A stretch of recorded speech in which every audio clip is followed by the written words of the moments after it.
não visse o palácio pela janela e aí não ficasse pensando na morte. Olha só, né? Quem é pobre só bate na madeira, né? Quem é rico constrói uma torre. Mas o homem tenta evitar pensar sobre isso. Eu lembro que minha esposa, ela trabalhou com RH, e quando ela ia passar ali o seguro de vida, o pessoal falou, não, por favor, não quero saber disso não. Eu quero saber da morte não vou morrer nunca. Temos também o rei Tutankhamon, né, o rei egípcio. Sabia que os antigos egípcios, eles, já viram lá, os sarcófagos, né, já ouviu falar dos sarcófagos? Os faraós, eles guardavam, quando eles morriam, eles pediam que os corpos deles fossem guardados, embalsamados, preparados ali, guardados nesses sarcófagos, que era para que eles pudessem passar bem para a vida após a morte. É interessante que nas descobertas arqueológicas... Não, tranquilo, pode passar aí depois, aqui acerta. Aí. Nas descobertas arqueológicas, foram encontrados joias, ouros, inclusive alguns servos que eles matavam para poder colocar junto no túmulo aí do faraó, para ele poder passar para a próxima vida após a morte em paz, em segurança, rico, né?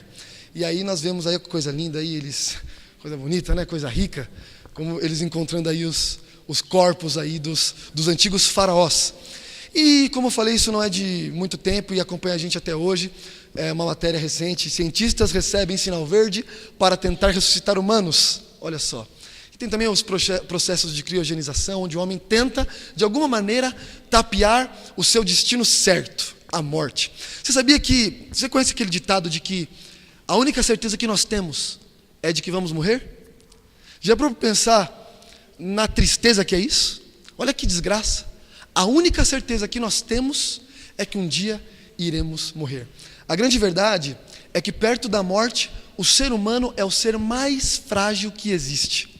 Tá vendo esses gatinhos bonitinhos? Eu gosto muito de gato, né? Tem gente que não gosta. Gosto de gato, cachorro. Os animais, quando eles se deparam com essa realidade, quando eles se deparam com a morte, pelo fato deles não serem racionais, como nós, a morte para eles se tornou um instinto. Então os animais, eles se preparam para a morte de uma maneira diferente. Você já viu, não sei se você já teve a oportunidade de ver, quando os filhotinhos de uma cachorra, eles nascem ali com algum defeito e ela sabe que ele vai morrer, o que ela faz? Ela come os filhotinhos, porque ela sabe que eles vão morrer, que eles não vão resistir. Porque para eles a morte é algo que acontece, eles não são seres racionais. Agora, para nós, que somos seres racionais, e como veremos aqui, fomos criados para viver para sempre, nós não aceitamos essa dura realidade. Nós não aceitamos a morte. Como que a morte entrou no mundo? Um texto que nós lemos, se não me engano, na semana passada, vamos ler de novo. Romanos capítulo 5, versículo 12. Portanto, como por um homem entrou o pecado no mundo, e pelo pecado a morte, assim também a morte passou a todos os homens, por isso que todos pecaram. Ou porque todos pecaram. A morte, ela entra no mundo por causa do pecado. Na semana passada nós vimos o que é pecado, né? Pecado é a desobediência à vontade de Deus, é a transgressão à lei, à vontade de Deus. E essa desobediência trouxe a morte no nosso mundo. E a morte é uma realidade. Deus um dia criou o homem perfeito, mas a morte, pela desobediência do homem, entrou no mundo. Agora, vamos entender um pouquinho, porque já estabelecemos aqui, a morte é uma realidade, a morte passou a todos os homens. Agora, o que acontece na morte, o que acontece depois da morte, ou acontece alguma coisa depois da morte? Vamos ver aqui, primeiro, como que nós recebemos a vida, não é mesmo? Temos que entender o início para saber do fim. Gênesis capítulo 2, versículo 7 vai dizer o seguinte: E formou o Senhor Deus o homem do pó da terra, e soprou em suas narinas o fôlego de vida. E o homem foi feito alma vivente. Então o homem, criado ali por Deus, era apenas um boneco de barro. Quando Deus sopra o fôlego de vida, Ele concede a chance agora e o poder de viver. O fôlego de vida de Deus, da parte de Deus, é transferido para o homem. E aí o homem passa a se tornar uma alma vivente. Interessante que esse texto não diz que o homem passou a possuir uma alma. O homem passou a ser uma alma. Uma alma é uma pessoa. É interessante, eu acho esse exemplo muito bacana, né? Que é o pó da terra, mais o fôlego de vida, que constitui uma alma vivente. É como se fosse uma lâmpada. Uma lâmpada, ela carece da energia. Uma lâmpada sem energia é uma lâmpada morta, uma lâmpada apagada. Para que ela fique acesa, ela precisa da corrente elétrica. Se você desconecta ela da energia, a lâmpada, ela não tem função alguma. Ela está lá. Você vê a lâmpada, mas ela não tem vida, ela não tem luz. É mais ou menos assim o homem. O homem sem o fôlego de vida de Deus, ele é apenas uma lâmpada apagada. Ele não é nada. Ele não é uma alma vivente, é uma alma morta.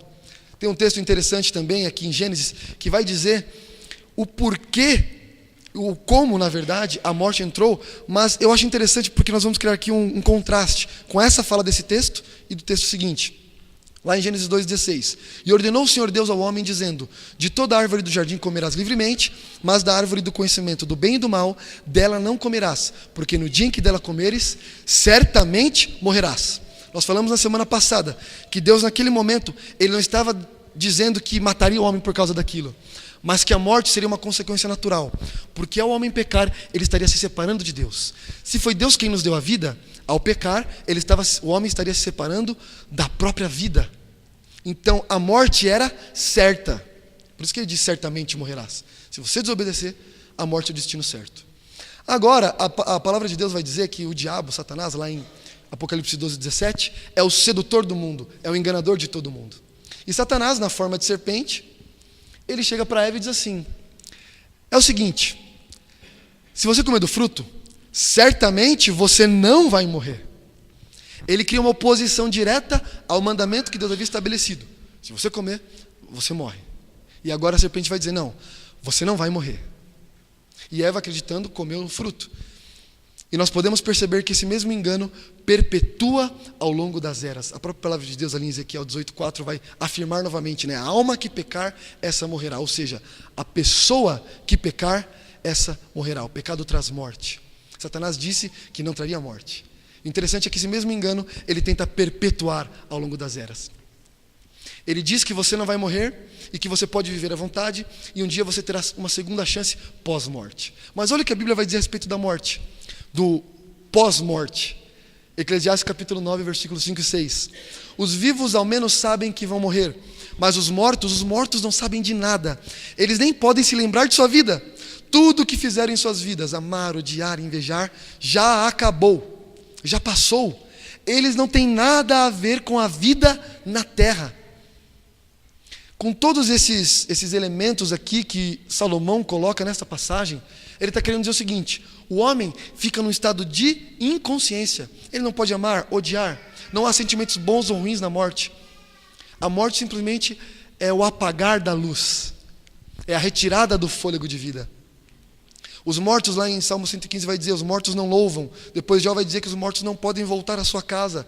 Lá em Isaías 38, 18 e 19, os mortos não podem aprender. Não pode nada, porque morto é morto mesmo. Morte é morte. E é isso que a Bíblia tenta nos pregar. Essa é a realidade. É isso que acontece quando o fôlego de vida sai de alguém que morre, né? Tanto que quando uma pessoa morre, ela dá o último suspiro. É isso que acontece. A pessoa morre, ela se desliga e fica num estado de inconsciência. Aí você deve estar pensando assim: poxa, beleza, nós somos uma alma, nós não temos uma alma.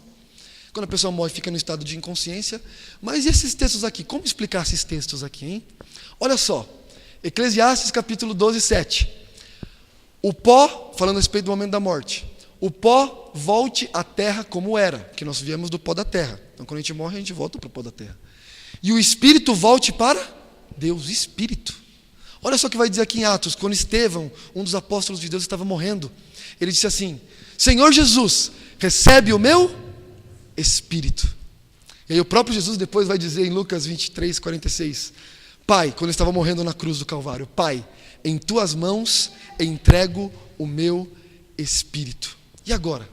Nós temos ou não temos um espírito que sai da gente e volta para Deus? Como é que funciona esse negócio aí?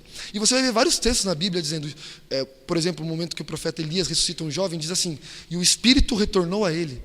Como é que funciona isso? Realmente tem uma entidade imaterial que sai da gente no momento da morte? É interessante talvez você lembre que no estudo que nós tivemos na semana retrasada, nós falamos sobre a Bíblia. E ali dizemos que a Bíblia foi escrita em 2 idiomas. O Antigo Testamento foi escrito em hebraico e o Novo Testamento foi escrito em grego. A palavra que é usada, que para nós no português foi traduzida como espírito, no Antigo Testamento essa palavra aqui, ó, ruá. E no Novo Testamento essa palavra aqui, pneuma. Para nós essa palavra é um pouco mais familiar. Porque a nossa língua portuguesa pegou emprestada muitas palavras dos gregos. O que essa palavrinha aqui te lembra? Pneuma. Pneumonia. Também é verdade, pneumonia. Que mais? Pneu. Olha só que bacana, né? Pneu. O que vai dentro do pneu? Ar. Ar vai dentro do pneu. Pneuma é uma palavra grega que quer dizer exatamente isso. Vento, sopro, ar. E rua, também do hebraico, quer dizer vento, sopro e ar. Então, toda vez que você vê na Bíblia a palavra espírito, ela quer dizer isso, vento, ar. Espírito na Bíblia é isso. Para nós, por vivermos numa cultura ocidental, influenciada pelos gregos e pelos filósofos, quando a gente lê espírito, a gente pensa que espírito é uma alma penada, né? É uma entidade que sai da gente e vai para algum canto. Mas na verdade espírito é fôlego, é vento. Então quando a gente lê esses textos aqui, onde o espírito volta para Deus, onde Jesus recebe espírito, na verdade é isso daqui, ó. O pó volte à terra, como era, e o fôlego volte para Deus. Senhor Jesus, recebe o meu fôlego. Pai, nas tuas mãos entrego o meu fôlego. O mesmo fôlego de vida que Deus nos deu lá no Éden, ele volta para Deus. Isso faz muito mais sentido, porque se o fôlego ele era de Deus, e quando nós morremos expiramos, esse fôlego vai voltar para Deus. Olha só como fica muito mais fácil de entender isso daí. Então, vento, espírito na Bíblia quer dizer vento. E fica mais claro ainda numa explicação que o próprio Jesus dá sobre isso.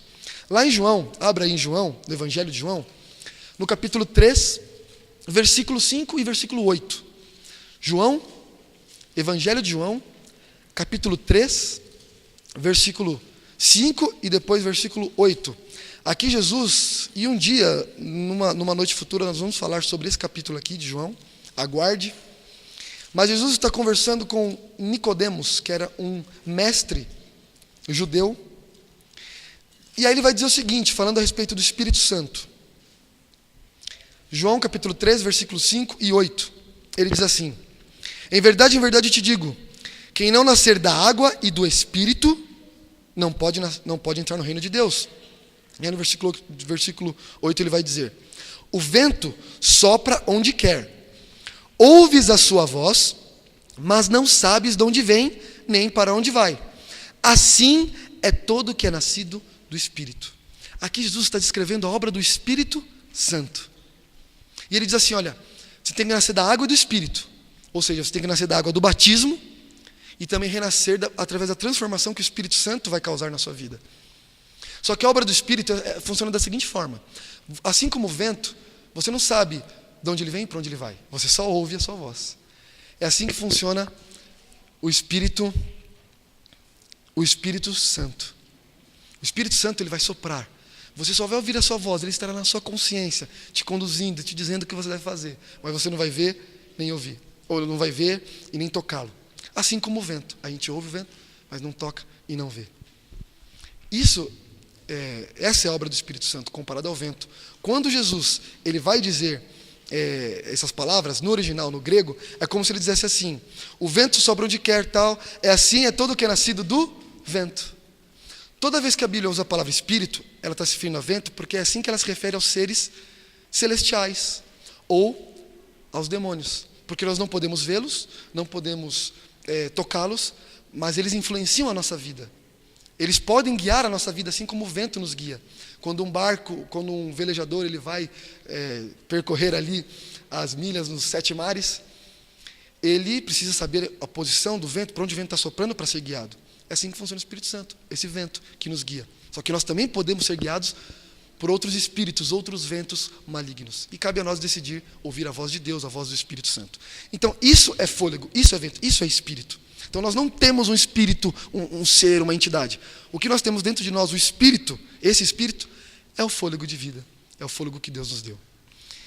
E agora nós vamos entrando mais caminhando para o final, entendendo um outro lado da morte. Porque talvez você tenha pensado, beleza, ele veio aqui, mostrou que realmente a morte é isso mesmo, não tem volta, morreu, acabou. Que desgraça, né? Vim para a igreja para ouvir esperança, e eu só ouço que morreu, acabou e já era a minha vida, não tem mais esperança de nada, não vou conseguir rever meus queridos. Vamos ver agora o que realmente acontece. Se a morte é um estado de consciência, será que um dia a morte irá acabar? Vamos ver o exemplo aqui de Lázaro. João capítulo 11, Evangelho de João capítulo 11, do verso 11 ao verso 14. João, Evangelho de João, a gente já estava, no Evangelho de João, só algumas pagininhas para frente aí. João capítulo 11, primeiramente aqui do verso 11 ao 14. O texto vai dizer: isto dizia, Jesus falando, Isto dizia e depois lhes acrescentou: nosso amigo Lázaro adormeceu, mas vou para despertá-lo. Disseram-lhe, pois, os discípulos: Senhor, se dorme, estará salvo. Jesus, porém, falara com respeito à morte de Lázaro. Mas eles supunham que Jesus estivesse falando do repouso do sono. Então Jesus lhes disse claramente: Lázaro morreu. E depois no versículo 43 e 44 diz: e tendo dito isto, clamou em alta voz: Lázaro, vem para fora. Saiu aquele que estivera morto, tendo os pés e as mãos ligados com ataduras e o rosto envolto num lenço. Então lhes ordenou Jesus: desatai-o e deixe-o ir. Jesus ressuscita Lázaro. Mas o que eu acho interessante é que Jesus, ele vai comparar a morte a um sono. E essa é a primeira pista sobre como a Bíblia encara a morte. Quando você dorme, a expectativa é que você acorde um dia. Ou melhor, acorde no dia seguinte. Já começamos a ver alguma coisa aqui, temos um vislumbre. Então Jesus, o próprio Mestre Jesus, ele vai comparar a morte a um sono. E ele diz claramente que ele tinha poder, autoridade e condições de despertar Lázaro daquele sono. Então Jesus compara a morte a um sono. E o que eu acho interessante também é que depois que ele ressuscita Lázaro, Lázaro não volta dizendo assim para Deus: Senhor, por que você me tirou do céu? Estava tão bom lá. Ou então ele não volta dizendo: Senhor, ainda bem que o Senhor me tirou, que eu estava lá no inferno queimando, o Senhor me trouxe de volta. Lázaro não diz nada disso. Lázaro apenas desperta, como se ele tivesse acordado no mesmo dia em que ele morreu. E o texto diz que ele havia morrido já há 4 dias. Aí com isso eu paro para pensar no seguinte: já viu aqueles casos de pessoas que estão tendo algum ataque e elas precisam ser ressuscitadas com desfibrilador? Que ele dá aquele choque assim no peito e a pessoa desperta. Às vezes acontece da pessoa ficar morta alguns segundos. Ela fica alguns segundos morta e aí o choque ali faz ela voltar aos batimentos do coração. Eu fico pensando assim: se eu realmente tivesse um espírito que sai de mim e vai para o céu, que eu espero ir para o céu, se eu tivesse numa situação como essa e o médico fosse me ressuscitar, eu já voltaria no pescoço dele, dizendo: que sou miserável, você me tirou de um lugar tão bom lá, por que você me trouxe de volta para essa terra terrível aqui? Você vê que não tem sentido? Você não vê as pessoas relatando a vida que elas tiveram no porvir, porque isso não existe. Tá, beleza, você disse aí da morte e tal, mas e os espíritos? Espíritos, que aparecem para algumas pessoas? Porque talvez você já tenha visto, já tenha ouvido pessoas que ouviram. Como é que funciona? Beleza, a Bíblia diz isso, mas eu já vi, eu já ouvi. Conheço pessoas que já viram e ouviram. Como entender a realidade desses espíritos, segundo o mundo, desses seres sobrenaturais que são nossos entes queridos que já morreram e que aparecem para a gente depois? A palavra de Deus diz lá em 2 Coríntios 11, 14, que Paulo dizendo assim: não é de admirar que o próprio Satanás se transforma em anjo de luz. Quando Jesus estava no deserto, lá em Mateus capítulo 4, para que Satanás pudesse tentá-lo, ele aparece como um anjo de luz. Ele aparece querendo demonstrar a mesma glória que ele teve no passado, um dia lá no céu, para poder enganar a Jesus. Se Satanás se transformou num anjo de luz para enganar Jesus, você acha que ele não vai jogar também duro com a gente? Se com o próprio rei do universo Satanás teve essa audácia, será que ele não vai fazer isso com a gente também? Lembra, Satanás é o sedutor do mundo, lá em Apocalipse 12, 7. Ele é o sedutor do mundo, ele é o enganador. Ele pode usar das mais diversas artimanhas para enganar os filhos de Deus. E aí Jesus vai dizer uma coisa, lá em Mateus 24, que mexe muito comigo. E aqui nós realmente vamos caminhando para o final. Ele diz assim: se, pois, alguém vos disser, Jesus está falando a respeito dos sinais da vinda dele, nós estudamos isso no primeiro dia, no primeiro domingo. Ele diz assim: se, pois, alguém vos disser, eis aqui o Cristo, ou ei-lo ali, não acrediteis. E aí ele continua dizendo no versículo 24, porque surgirão muitos falsos cristos e falsos profetas. Cristo quer dizer enviado de Deus. O único e verdadeiro Cristo que existiu é o nosso Senhor Cristo Jesus. Mas ele diz: olha, virão falsos cristos. Se alguém disser, está ali o Cristo, não acrediteis. Mas você vai estar vendo, não interessa. não acrediteis. O que Jesus está querendo dizer aqui implicitamente? Mais importante é o que a palavra de Deus diz do que até mesmo aquilo que eu vejo, que eu ouço. Vai aparecer uma pessoa que vai dizer que é eu, que é parecido comigo, que talvez fale como eu, que haja como eu ajo, mas não acredite. Não interessa o que você vê ou o que você ouve. O que interessa é o que a palavra de Deus diz. Olha só que figura forte Deus usa. Ele usa a própria figura dele. Se alguém disser, sou o Cristo, não acredite. Não acredite. E ali em Isaías, no capítulo 8, no versículo 19 e 20, queria que você abrisse aí, que o versículo 20 é um pouco mais longo, o versículo 19 é um pouco mais longo. Abra aí em Isaías. Isaías capítulo 8, versículo 19 e versículo 20. Você vê que Jesus, quando diz aquilo, né, não, se alguém fala que é o Cristo, não acredite, casa muito bem com esse texto que nós leremos aqui. Isaías, capítulo 8, versículo 19 e versículo 20. O texto de Isaías diz assim: quando vos disserem, consultai os necromantes e os adivinhos, que chiureiam e murmuram, acaso não consultará o povo ao seu Deus? A favor dos vivos se consultará os mortos? Então ele está dizendo aqui, quando disserem para vocês, vamos consultar os necromantes, né, ou médiums, vamos consultar os adivinhos, vamos lá falar com eles para ver o que o além tem a nos dizer. Aí o profeta diz, acaso o povo não consultará o seu Deus? Você prefere ouvir desses supostos mortos as verdades para a sua vida e não querem consultar o Deus? A favor dos vivos se consultará os mortos?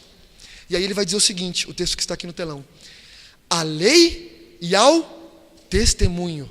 Se eles não falarem segundo este testemunho, jamais verão a alvorada. Ou seja, jamais verão o dia seguinte. Se nós não mantivermos a palavra de Deus viva em nosso coração, não nos apropriarmos dela, lei e testemunho é uma referência à palavra de Deus, se nós não seguirmos o que Deus diz, nós jamais veremos o amanhã que Ele nos reserva. Porque a palavra de Deus permanece viva, intacta ao longo dos anos. A gente é muito ligado com as coisas sobrenaturais e quer ver, ouvir, mas a palavra de Deus está aqui. Quando eu leio essas palavras, eu penso nessa foto aqui. Essa senhorinha aí é a minha avó. A minha avó, Marlene, ela faleceu quando eu tinha 12 anos de idade. Nós tínhamos um contato assim incrível. Não sei se é porque eu sou o caçula também, né? O terceiro neto ali, caçula da minha mãe, do meu pai. E eu não sei, né? Geralmente caçula tem alguns privilégios, dizem, né? Nós tínhamos um contato muito próximo. Ela cuidou de mim durante um bom período da minha infância. E eu lembro que, e até hoje, a minha mãe, a nossa família diz, que ela dizia muito, e eu lembro disso, que quando ela ficasse bem velhinha, eu ia cuidar dela, nós iríamos morar juntos. O tempo foi passando, eu lembro que com 11 anos, meu primeiro sermão na igreja, que era numa semana dos desbravadores, minha avó, que já não ia na igreja há um tempo, ela foi para poder assistir. E aí eu fico pensando, nossa, eu casei, estou me preparando para ser um pastor, com tantas coisas bonitas aconteceram na minha vida, e minha avó não estava aqui para partilhar esses momentos comigo. Como que eu queria poder ouvir a voz dela? Como que eu gostaria de ter a oportunidade hoje de poder ouvir ela dizer que está orgulhosa de mim, que ela está em algum lugar me vendo e sabendo as coisas que estão acontecendo. Porque eu sou frágil, porque eu tenho essa carência e você também tem. Eu daria tudo para ouvir a voz da minha avó novamente, os conselhos dela, as brincadeiras dela e até mesmo as broncas dela. Mas Cristo diz que se alguém aparecer dizendo que é Ele, eu não devo acreditar. Imagina aparecer alguém dizendo que é a minha avó. A palavra de Deus, a lei e ao testemunho. A palavra de Deus é firme, é fiel, ela não falha. Os homens falham, o que eu vejo falha, porque a minha visão é falha. Se meus olhos andarem em trevas, a minha vida toda anda em trevas. Se eu quiser acreditar naquilo que eu vejo, eu acredito. Porque o meu coração e a minha mente, elas estão dispostas a aceitar tudo. O que você não daria para ter os seus entes queridos novamente com você? Não é mesmo? Mas a palavra de Deus nos dá esperança. Um dia, essas pessoas que dormiram no Senhor irão acordar. Olha só o que a palavra de Deus diz aqui em 2 Timóteo, capítulo 4, versículo 6, 7 e 8. 2 Timóteo, capítulo 4, versículo 6, 7 e 8.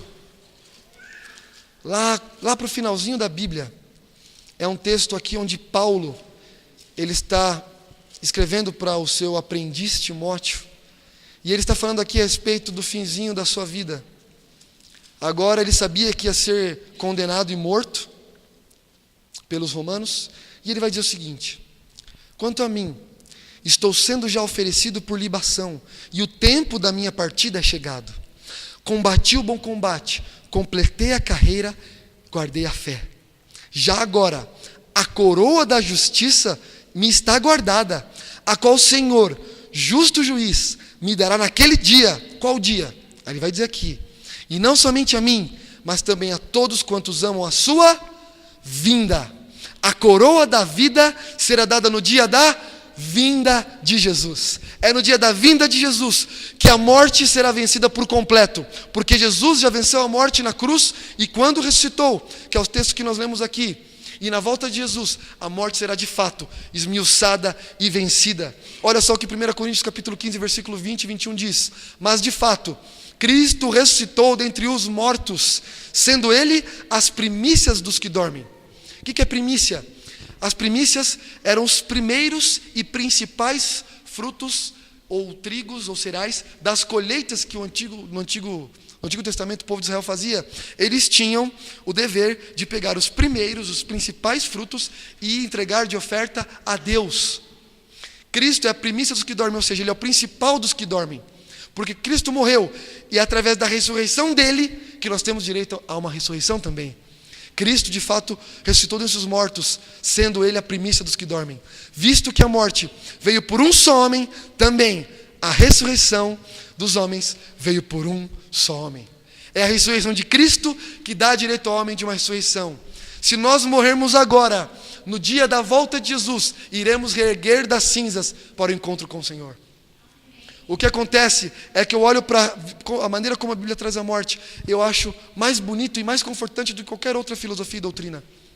Porque eu sei que os meus queridos, a minha avó, não está no inferno sofrendo, queimando e morrendo eternamente. E também não está no céu, vendo eu sofrer e os queridos dela sofrerem e não poder interferir. Ela está apenas descansando, desligada.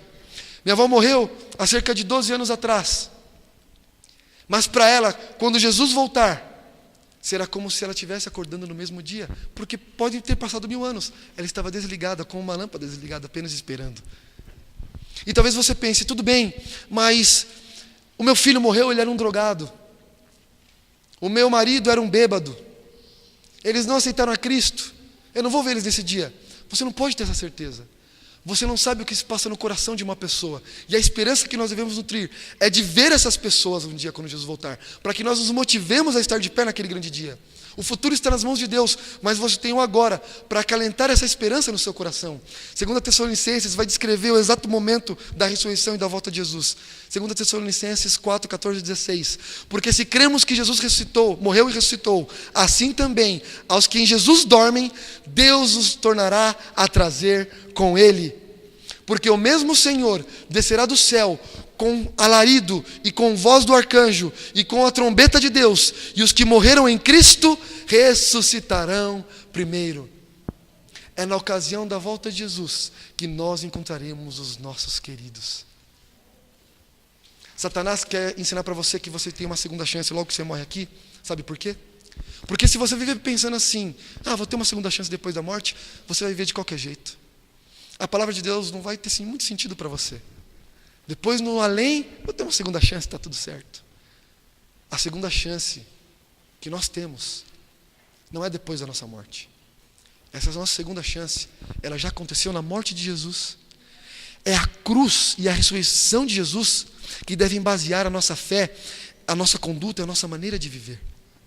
Não é uma falsa esperança de um mundo mentiroso que segue os desígnios de um espírito, de um vento contrário ao vento, à vontade de Deus, que vai dizer para você mentiras para acalentar o seu coração agora, mas que te levarão ao pior destino de todos, que é a morte eterna. A palavra de Deus diz para você hoje que a esperança da sua vida se encontra na morte, na ressurreição e na volta do nosso Senhor Jesus Cristo. E eu quero encerrar para você contando uma história. Certa vez, um médico estava trabalhando no Hospital do Câncer, e ele era novato ali, né? Primeira experiência como médico. E ele estava na ala das crianças. E ali na ala das crianças, ele fez amizade com muitas crianças, inclusive com pais de algumas crianças. Certa vez ele estava passando nos corredores e ele viu uma garotinha na sala dela sozinha, num horário de visita. E aí o pai acha estranho, entra na sala e fala: filha, você não recebeu a visita da sua mãe hoje? E ela disse: tio, eu recebi sim. Era uma garotinha de cerca de 10, 11 anos de idade. E ela disse: tio, eu recebi sim. Só que enquanto nós conversávamos, a minha mãe segurou o choro e ela saiu para o corredor para poder chorar.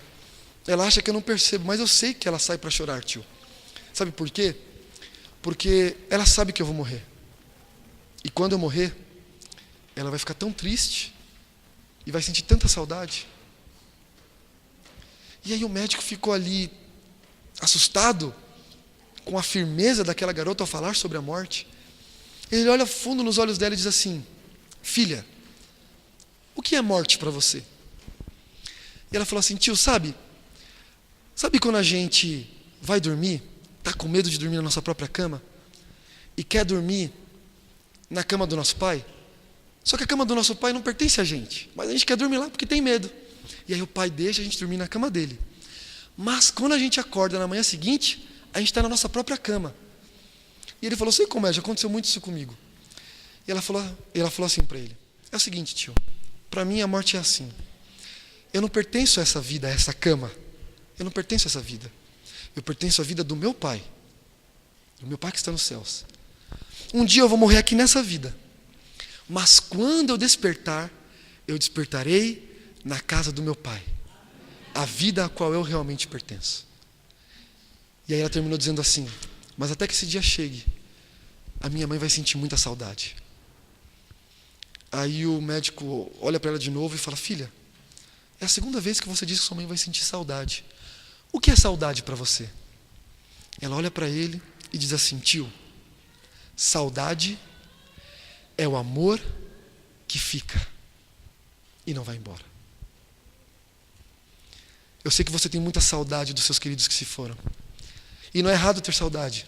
Não é errado olhar para a foto de uma mãe, de um irmão, de um amigo e chorar. E questionar a Deus o porquê. Porque saudade é o amor que fica. Mas sabe que um dia esses seus queridos irão despertar. Eles podem ter morrido em dor e sofrimento, numa vida a qual eles não pertenciam, que é essa vida de pecado. Mas um dia eles vão despertar e vão direto para a casa do Pai. Mas até lá você precisa ter uma saudade muito maior do que qualquer outra, que é a saudade do próprio Deus. Se você tiver saudade de Deus, saudade do rosto de Jesus, a saudade de esse amor implacável que rompe as barreiras, que fará você vencer os pecados e os prazeres do mundo e ter um encontro com esse Jesus que te salvou. Se você manter essa saudade no seu coração, um dia a saudade dos seus queridos também acabará. Você estará junto com eles para sempre nas nuvens dos céus e vivendo eternamente uma vida de alegria eterna. Que Deus abençoe a sua vida. Nesse momento a Kathleen irá cantar. Se você está com o coração pesaroso por causa daqueles que partiram, se você está com medo do futuro, se uma doença terrível aflige a sua vida ou a vida de alguém que você ama, e nesse momento você pensa: Senhor, o que vai acontecer? Saiba que independente do que acontecer, a nossa esperança na ressurreição em Cristo está bem guardada. Se prepare, porque Cristo voltará e nós seremos felizes para sempre. Enquanto a Kathleen canta, tome a decisão de manter-se firme até o dia da volta de Jesus. E um dia nós estaremos todos juntos na casa do nosso Pai, na nossa vida verdadeira.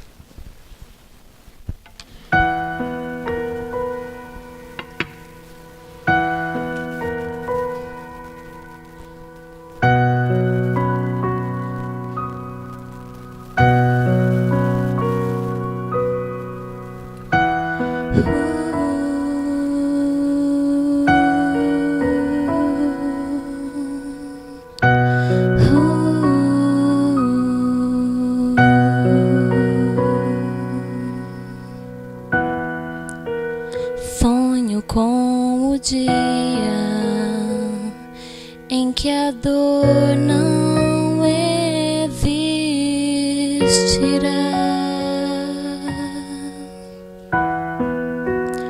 Sonho com o dia em que as flores não irão murchar.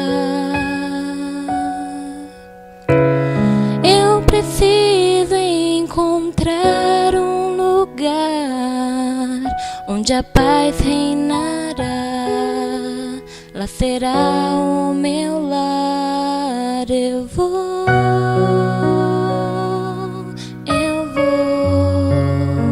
viver num lugar de amor. Eu vou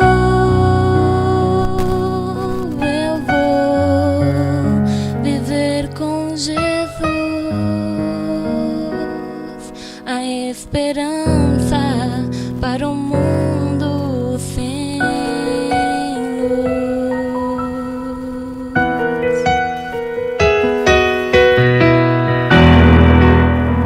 Vou rever amigos que se foram sem dizer adeus.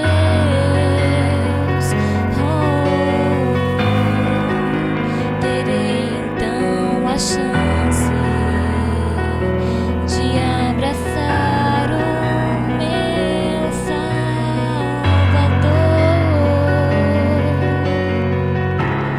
Eu preciso esquecer este mundo, quero me preparar. Aqui não é o meu lugar. Eu vou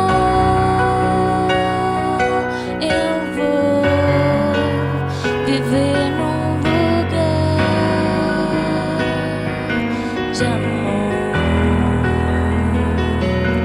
Eu vou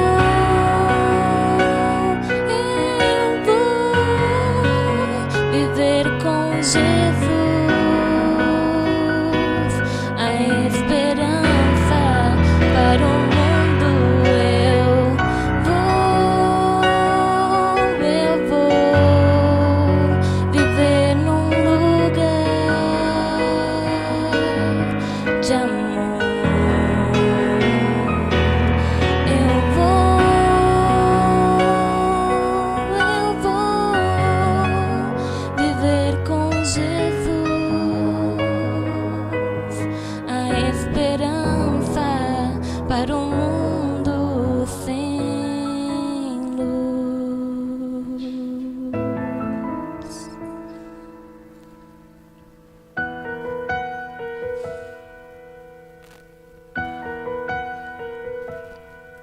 Eu vou.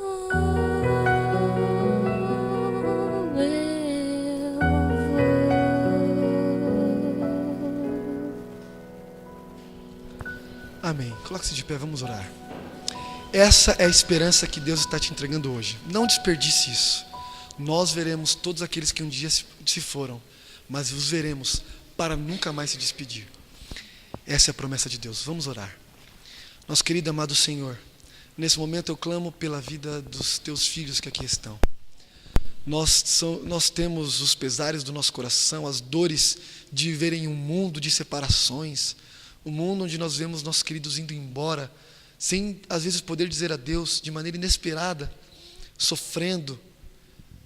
Mas nós sabemos que isso tudo é temporário, Pai. Hoje o Senhor nos mostrou que a Tua palavra nos dá garantia de que um dia a morte terá fim e viveremos uma vida sem fim do Seu lado, aí no céu.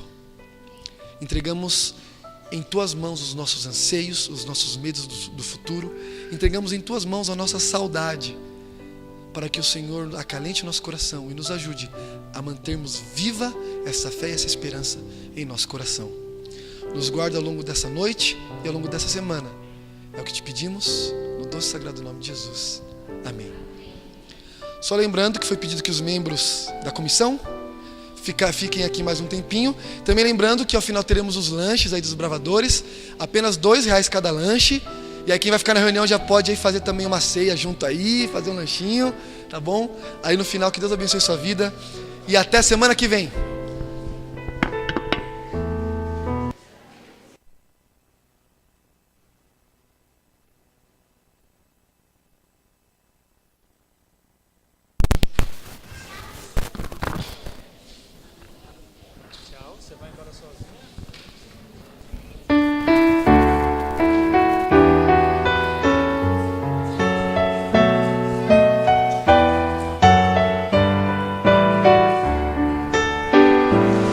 Ao sair deste santo lugar, onde ouvi a palavra de Deus,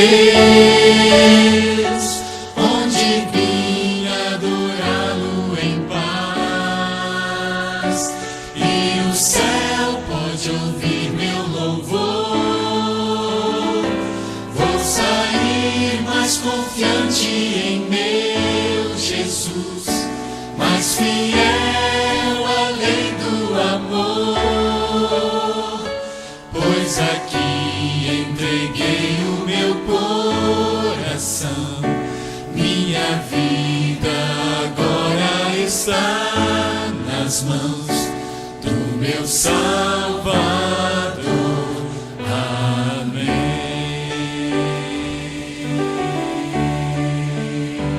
Amém.